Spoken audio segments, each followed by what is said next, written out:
প্রথম কোন দেশে হাইড্রোজেন ট্রেন চলে? জার্মানি। মুঘল-ই আজম সিনেমার প্রডিউস করে কোন ব্যবসায়ী সংস্থা? সাপুরজি পালনজি। বিখ্যাত ক্রিকেটার ডন ব্র্যাডম্যান জীবনে একবারই স্ট্যাম্প আউট হন, কে করেন? প্রবীর সেন।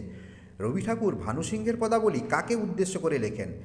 রানু অধিকারীকে। লুই ক্যারল ও আর্নেস্ট হেমিংওয়ের মধ্যে মিল কোথায়? দুজন দাঁড়িয়ে লিখতেন। কার দুটি উপন্যাস সুতীর্থ ও মাল্যবান? জীবনানন্দ দাশ।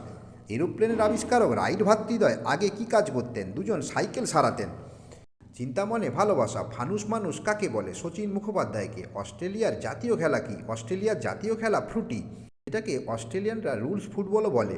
ওয়াল্ট ডিজনি জন কাটার সিনেমা তো সবাই দেখেছেন মঙ্গল গ্রহকে কেন্দ্র করে, কিন্তু বলতে পারেন ওয়াল্ট ডিজনি এই সিনেমা কোন বিখ্যাত বিজনেসম্যানকে নিবেদন করেন? স্টিভ জবসকে। গোপীনাথ চট্টোপাধ্যায়ের ছেলের নামে কোন শহরের নাম? গোপীনাথ চট্টোপাধ্যায়ের ছেলের নামে দুর্গাপুর শহরের নাম। রঞ্জি ট্রফিতে 500 ম্যাচ খেলা প্রথম দলের নাম কি? মুম্বাই। সৌদি আরবের সম্পত্তি রোবট সোফিয়া কার চেহারার আদলে তৈরি? Audrey Hepburn.